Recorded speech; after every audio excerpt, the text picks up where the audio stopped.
Hello दोस्तों, कैसे हैं आप लोग। स्वागत है आपका मेरी नई वीडियो में। दोस्तों, ट्राई की जुलाई की रिपोर्ट आ चुकी है जो कि जियो, एयरटेल, वोडाफोन और बीएसएनएल के सारे आंकड़े पेश करती है, जिसमें mobile services, wireless services, FWF services, broadband services, इन सब चीजों की रिपोर्ट आ जाती है सामने और ये पता चलता है कि किस कंपनी में कितने ज्यादा कस्टमर्स गेन हुए हैं और किस कंपनी के कितने ज्यादा कस्टमर्स लूज किए हैं। उसके साथ में ये जो जुलाई का महीना है, इस जुलाई के महीने में जो रिपोर्ट आई है उसमें बहुत ही ज्यादा सरप्राइजिंगली अलग से आंकड़े देखने को मिल रहे हैं कि लोग ज्यादा जुड़ने के बजाय लोग ज्यादा पोर्ट कर रहे हैं अपने नंबरों को, यानी एमएनपी का जो रेशियो है वो बहुत ज्यादा बढ़ चुका है। चलिए मैं आपको कंप्लीट जानकारी बताता हूं कि आखिर ये जो रिपोर्ट जुलाई की ट्राई की जारी की गई है उसमें क्या क्या चीजें हुई हैं, किस किस कंपनी को ज्यादा फायदा हो रहा है, किस कंपनी को ज्यादा नुकसान हो रहा है, और एमएनपी का जो आंकड़ा है जो इतना ज्यादा सरप्राइजिंग है वो कितना आ रहा है। आखिर तक वीडियो देखिए, आपको सारी जानकारी मिल जाएगी। नमस्कार दोस्तों, मेरा नाम है अनूप, आप देख रहे हैं टेक एंड ट्रेंड्स।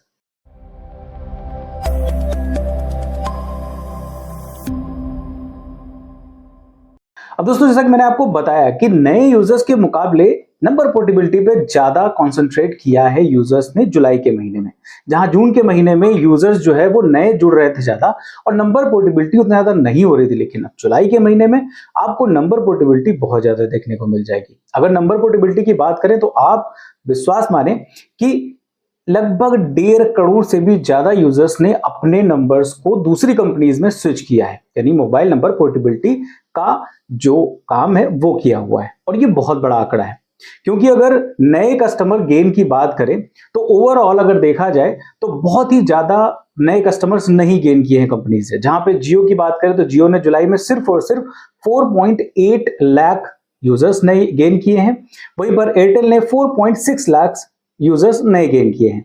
वोडाफोन और बीएसएनएल थोड़ा माइनस मामले में रहा है। वोडाफोन ने 3.5 लाख कस्टमर्स को अपने लूज किया है, वहीं पर बीएसएनएल ने 1 लाख कस्टमर्स को लूज किया है।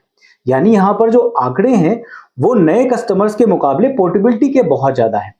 ऐसा होने के पीछे सबसे बड़े रीजंस है जो रिचार्ज प्लान्स में बहुत ज्यादा बदलाव हो रहे हैं, जल्दी जल्दी रिचार्ज प्लान्स बदलाव किए जा रहे हैं। उसके अलावा जुलाई के महीने में नई नई कंपनीज ने बड़े बड़े ऑफर्स भी दिए, जिसमें बीएसएनएल के भी बहुत अच्छे ऑफर्स थे, वोडाफोन की भी तरफ से बहुत अच्छे अच्छे ऑफर्स आए। और वोडाफोन में आप अगर देखोगे तो हालांकि वोडाफोन लूज में है, उसने कस्टमर्स को लूज किया है, लेकिन फिर भी पिछले महीनों के मुकाबले देखा जाए तो उसके कस्टमर्स कम लूज उसने किए हैं, यानी कहीं ना कहीं वोडाफोन धीरे धीरे करके ग्रोथ कर रहा है। अभी हालांकि माइनस में है, आगे आने वाले टाइम में हो सकता है प्लस में भी आने लगे, लेकिन वोडाफोन को अपनी 5G सर्विस को और भी ज्यादा तेजी से डेवलप करना पड़ेगा।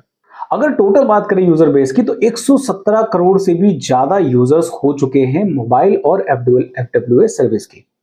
117.19 करोड़ टोटल यूजर हो चुके हैं, जिनमें सिर्फ मोबाइल यूजर्स की अगर बात करी जाए तो लगभग 116.35 करोड़ यूजर्स हो चुके हैं जो कि सिर्फ और सिर्फ मोबाइल सर्विस यूज करते हैं इंडिया में।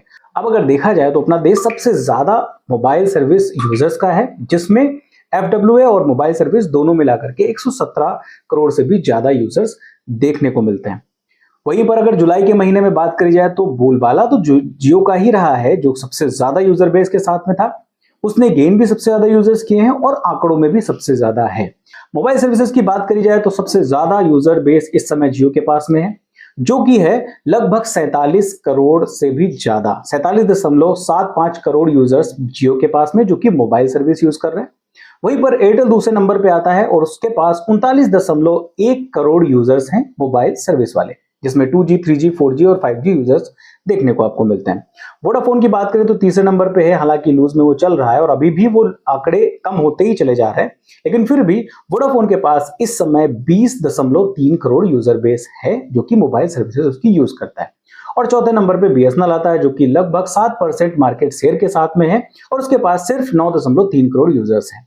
अब ऐसे में ये जो आंकड़े हैं ये सीधे सीधे बताते हैं कि डुओपोली चल रही है मार्केट में जियो और एयरटेल की, और इसी वजह से आपको जियो और एयरटेल की तरफ से बड़े बड़े चेंजेस देखने को मिल जाते हैं। और इतने बड़े बड़े चेंजेस करने से पहले वो लोग सोचते भी नहीं, क्योंकि ये आंकड़े जो हैं वो बहुत ज्यादा चीजें क्लियर कर देते हैं। हाँ, ये है कि अगर वोडाफोन और बीएसएनएल अपने मार्केट शेयर को थोड़ा सा बढ़ाते हैं तो हो सकता है जियो और एयरटेल को भी कहीं ना कहीं सोचना पड़ेगा ऐसे बड़े बड़े डिसीजन लेने से पहले, जो कि यूजर्स के भलाई के लिए तो छोड़िए, यूजर्स को ध्यान में ही नहीं रखे जाते, सिर्फ अपनी भलाई के लिए वो लोग सोचते हैं। हालांकि इसको लेकर के बहुत सारे काम वोडाफोन भी कर रहा है। वोडाफोन भी धीरे धीरे करके 5G नेटवर्क को डेवलप करने की कोशिश कर रहा है। बीएसएनएल भी 4G टावर्स 1 लाख पूरे कर चुका है और 4 लाख से भी ज्यादा नए टेंडर भी उसने पास कर दिए 4G टावर्स के। तो उम्मीद ये है कि धीरे धीरे करके कंपनीज जो है ग्रोथ कर रही, लेकिन ये ग्रोथ बहुत स्लो चल रही है। इसको और ज्यादा फास्ट करना पड़ेगा, तभी जाकर के कुछ भलाई हो पाएगी इन दोनों कंपनीज की और यूजर्स की भी, क्योंकि वोडाफोन और बीएसएनएल को मार्केट में अपने शेयर्स को बढ़ाना पड़ेगा, वरना यूजर्स का फायदा नहीं होने वाला है। अब जुलाई के महीने में अगर देखा जाए इस पूरी रिपोर्ट को, तो फाइनल कंक्लूजन क्या आता है कि नए यूजर्स नहीं जुड़ रहे, नंबर पोर्टेबिलिटी ज्यादा हो रही है, लोग इधर से उधर स्विच कर रहे हैं। यानी लोग जो है वो सिर्फ और सिर्फ आपके प्लान या आपकी कंपनी के नाम के बेस पर नहीं आपसे जुड़ रहे, उनको कनेक्टिविटी के साथ साथ सर्विस और क्वालिटी भी चाहिए नेटवर्क में, इसलिए लोग इधर से उधर स्विच कर रहे हैं। उनको सस्ते रिचार्ज प्लान जहां दिख रहे हैं, जहां पे नेटवर्क बेहतर दिख रहा है, जहां पे उनको सर्विसेज बेहतर दिख रही, वहां पर यूजर्स स्विच कर रहे हैं। और ये एक चीज ऐसी है जो कि कंपनीज के दिलों में कहीं ना कहीं एक डर पैदा करेगी कि अगर हम सर्विस बेहतर नहीं दे रहे हैं तो हम अपने यूजर्स को खो देंगे, वो दूसरे कंपनी में ज्वाइन कर लेंगे। अब ऐसे में इस चीज का थोड़ा सा ध्यान अगर वोडाफोन और बीएसएनएल रखता है और अपनी सर्विसेज को, अपने प्लान्स को थोड़ा सा बेहतर करते हैं, तो हो सकता है उनको यूजर बेस बेहतर तरीके से मिल जाए। फिलहाल आप बताइए इस रिपोर्ट को देख करके आपको क्या लगता है? जियो एयरटेल की बराबरी में या फिर जियो एयरटेल को टक्कर देने की स्थिति में बीएसएनएल और वोडाफोन कब तक आ पाएंगे या नहीं आ पाएंगे? अपनी राय मुझे कमेंट करके जरूर बताइएगा। अगर आपको वीडियो पसंद आई है तो लाइक कर दीजिएगा, अपने दोस्तों तक भी शेयर कर दीजिएगा, ताकि उनको भी इस रिपोर्ट के बारे में पता चल जाए कि जुलाई में टेलीकॉम कंपनीज का क्या हाल रहा है। अगर आप मेरे चैनल पर नए हो तो मेरे चैनल को सब्सक्राइब जरूर कर लीजिए, क्योंकि इस तरह की बेहतरीन वीडियोस मैं आपके लिए लेके आता रहता हूं और आगे भी लाता रहूंगा। फिलहाल के लिए इस वीडियो में इतना ही, मिलते किसी दूसरी वीडियो में किसी अच्छे से टेक और ट्रेंडिंग टॉपिक के साथ। तब तक के लिए नमस्कार।